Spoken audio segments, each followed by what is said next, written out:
हम लोगों का मार्ग शुद्धि का मार्ग है, कोई अशुद्धि का है ही नहीं। आप लोगों के लिए तो पुण्य करना आपको जरूरी है। कुछ लोग जो हैं इतनी गंदगी करते हैं, सारे संसार के कार्य करेंगे लेकिन पुण्य का समय ही नहीं उनके पास। कितने जैनी होंगे जो संसार के सब कार्य करते हैं कि नहीं करते हैं, लेकिन पुण्य कितना करते हैं, मंदिर भी नहीं जाते, अनंत चौदस को भी नहीं जाते होंगे, ऐसे भी जैनी हैं। क्या होगा इनका, इनका क्या होगा? वही भाग लगा लेना कि सागरों सागरों पर्यंत तक उन्हें उस त्रियंच पर्याय नरक पर्याय में जाना पड़ेगा जहाँ स्नान करने भी तुम्हें मिलेगा नहीं, और स्नान करके भी शुद्ध नहीं होगे। त्रियंच को स्नान करने के बाद वो अभिषेक कर सकता है? स्नान नहा धो कर चौके में आ जाना दो उसको, नहीं कुत्ते को नहा देना अच्छे से, 16 के कपड़े पहना देना, और क्या। कोई त्रियंच है उसको कितना भी नहा दो, वो नहाने के बाद भी शुद्ध नहीं होता, शुद्ध कभी नहीं होता। नहा के भी आएगा, चौके में आएगा, हम अंतराय कर देंगे। नहा के आने के बाद भी वो वेदी को नहीं छू, शुद्ध हो ही नहीं सकता। क्यों हुआ है ऐसा उनका? वे वो ही जीव हैं जिन्होंने जिंदगी में संसार के गंदे कार्य किए, 5 पाप किए, लेकिन कभी किंचित भी पुण्य नहीं कमाया, तो कर्म ने ऐसी दशा भेज दी जा अब तू नहाने के बाद भी शुद्ध नहीं होगा। कम से कम मनुष्य नहाने के बाद तो शुद्ध हो जाता है, त्रियंच नहाने के बाद भी शुद्ध नहीं होगा। नारकी को तो नहा ही नहीं सकते आप। अभी बहुत बड़ी छूट है आपको, दूसरा मार्ग आपको मिल रहा है, बहुत बड़ी मनुष्य पर्याय तुम्हारी बहुत मूल्यवान है। कितने ही गंदे हो जाओ, लेकिन अभी नहाने की व्यवस्था है।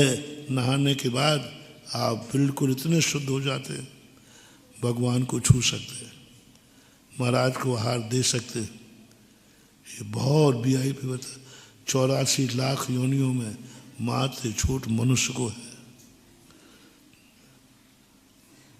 84 लाख योनियों में छूट मात्र मनुष्य को है। देवों को थोड़ी बहुत छूट दी गई भगवान को छूने की, लेकिन वे महाराज के चौके में नहीं आ सकते, इतने अपवित्र हैं वो।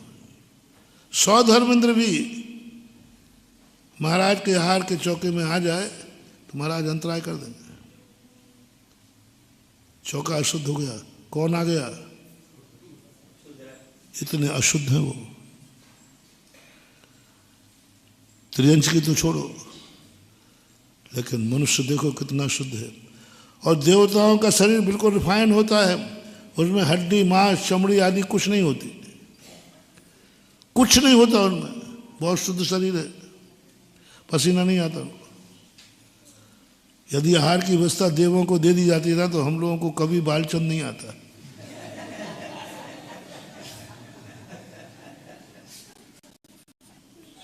पहले जब मैंने देवों का शुरू पढ़ा, मैं कि चौका इनको लगाना चाहिए, इनको बंद कराना चाहिए, क्योंकि उनके बाल झड़ते नहीं है। बाल होते हैं झड़ते, उनके शरीर में कुछ गंदगी होती ही नहीं, पसीना आता नहीं, मल आता नहीं, कफ आता, कुछ नहीं, रिफाइन, बिल्कुल प्लास्टिक के पुतले जैसे। ऐसे लोग आहार देवें तो, और अवध ज्ञान है उनको, तो पहले अवध ज्ञान से जाने किसी सामान में बाल तो नहीं है, उनको दिख जाएगा तुरंत, वो तुरंत हटा देंगे। फिर गई, क्या वो आहार नहीं देना चाहते हैं? देना चाहते। क्या वो आहार देने की सामग्री उनके पास नहीं है? है, कल्प वृक्षों से ला सकते हो, सब है, लेकिन चूंकि वो मूल शरीर से नहीं दे सकते, उन्होंने कहा नहीं, तुम चौके में भी नहीं जा सकते।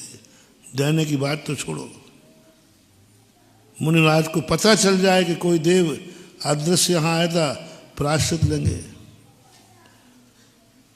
तो तो देवों को अधिकार नहीं, त्रियंचों को अधिकार है ही नहीं, नहाने के बाद भी नारकी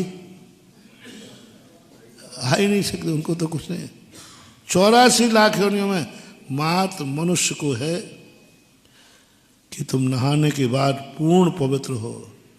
और कितने गंदे हो तुम, ऐसे गंदे लोगों को चौका दे दी, बताओ। आहार दे जा रहा, पसीना पहुंचते जा रहा है, अभिषेक करते जा रहे हो, पसीना भी, अभिषेक करते समय पसीना आ सकता है कि नहीं, नहाने के बाद भी, तो भी तुम शुद्ध हो। क्यों है मनुष्य पर्याय मूल्यवान? पसीना आ रहा है, शरीर के अंदर सप्त को धातु भरी हुई है। ऑपरेशन तो आपने कर ही लिए, क्या क्या मिला शरीर में? सब गंदगी, खून, मांस, हड्डी, चमड़ी, कफ, मल, मूत्र, यही तो है, और क्या?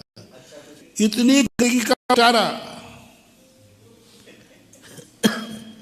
इतनी गंदगी का पिटारा है, जो थोड़ी सी चमड़ी हटा दो तो सारा कबाड़ सेप्टिक टैंक खुल जाए। इतना गंदा सेप्टिक टैंक लेकर के जो मनुष्य साथ चल रहा है, वो नहाने मात्र से शुद्ध हो जाता है। सेप्टिक टैंक है भरा, क्या विशेषता है मानव? कम से कम नहाने के बाद तो आप शुद्ध हो रहे हो। ये तो मैंने समझाने को उदाहरण दिया। 84 लाख योनियों में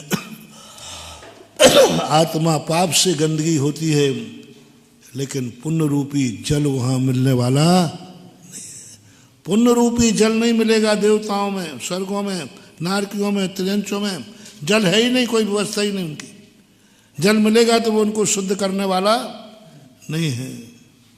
देवता पुण्य कमाते, लेकिन वो उनका कोई काम का नहीं है। त्रियंच पुण्य कमाते, कोई काम का नहीं है। कमा तो भी वो कुछ नहीं हो सकते। प्रतिमाधारी भी हो जाए देवता और त्रियंच, पंचम गुण स्थान में भी त्रियंच पहुंच जाए तो भी वो शुद्ध होने वाला। महानुभाव, बहुत बड़ा मोटिवेशन दे रहा हूं। पहला तो आपने नकार दिया कि मैं इस संसार में बिना कुछ पाप किए बिना रह नहीं सकता, मेरे से हो जाएगा। आप तो ये मान के चलो महाराज, हो जाएगा। और मुझे भी संभावना पूरी है कि तुमसे हो जाएगा। चाहे हम 10 दिन में शिविर में पढ़ा देवे, चाहे हम 1.5 घंटे प्रवचन दे देवे, चाहे जिज्ञासा समाधान कर देवे, लेकिन तुम वो खुरापाती हो कि तुमसे कुछ ना कुछ हो ही जाएगा। मैं भी जान रहा हूँ, आगम भी जान रहा है, नहीं हो जाएगा नहीं, लेकिन हो जाएगा। दोस्तों, अगर आपको मेरी वीडियो अच्छी लगती है तो प्लीज मेरे चैनल को लाइक करें, शेयर करें, सब्सक्राइब करें। इसी तरह से अपना प्यार देते रहें। Thank you.